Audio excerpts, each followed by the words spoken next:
Sir, as a teacher, I am pleased to note that the government have appointed an old teacher, Dr. Kothari, as the chairman of the University Grants Commission.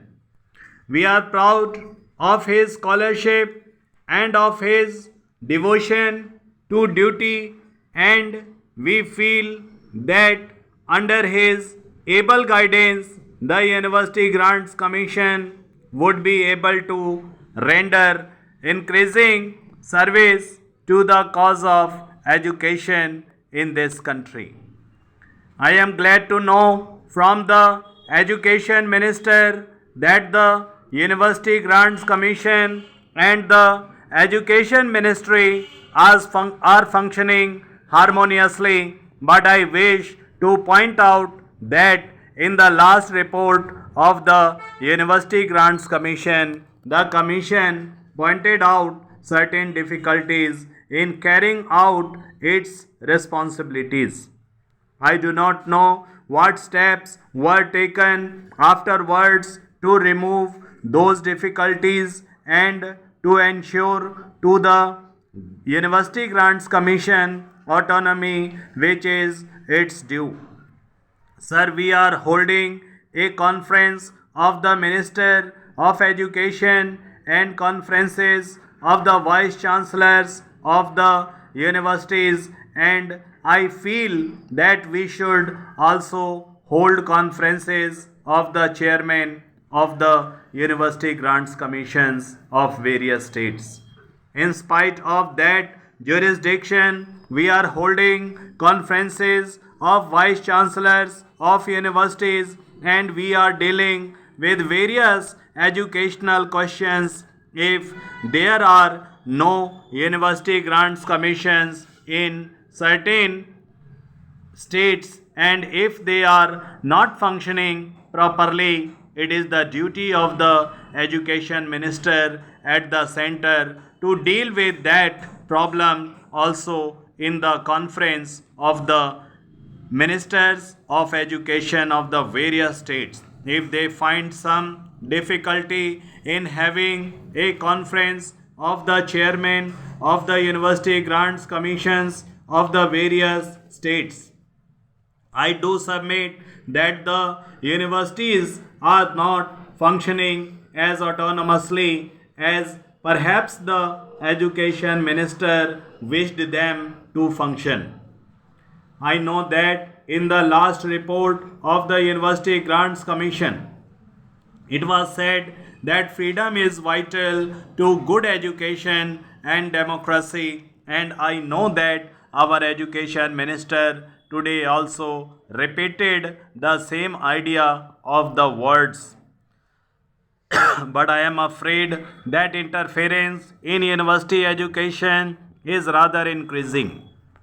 The bureaucratic spirit is tending to dominate the university life much more than it did when we were under the British regime.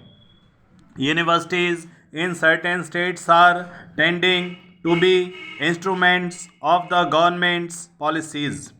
Intra-party conflicts at government level and often conflicts between the state governments and the union government in certain cases cause difficulties in the administration.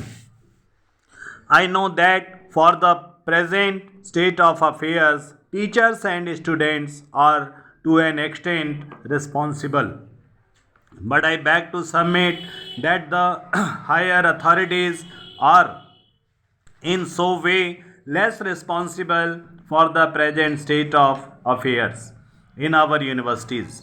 Without mentioning names, we know that proper care is not taken in the appropriate appointment of vice chancellors. If the system of education has failed, selection by government has proved no better so far as the crisis of the vice chancellors are concerned.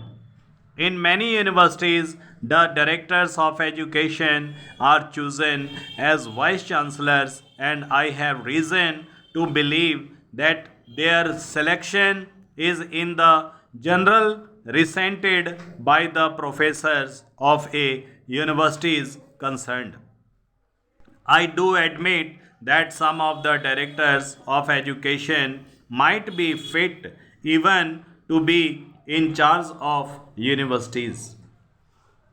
But I do feel that if the government wish that persons in present of secondary education should also take interest in university education, it is proper to appoint them as university professors before they are appointed as vice chancellors of universities.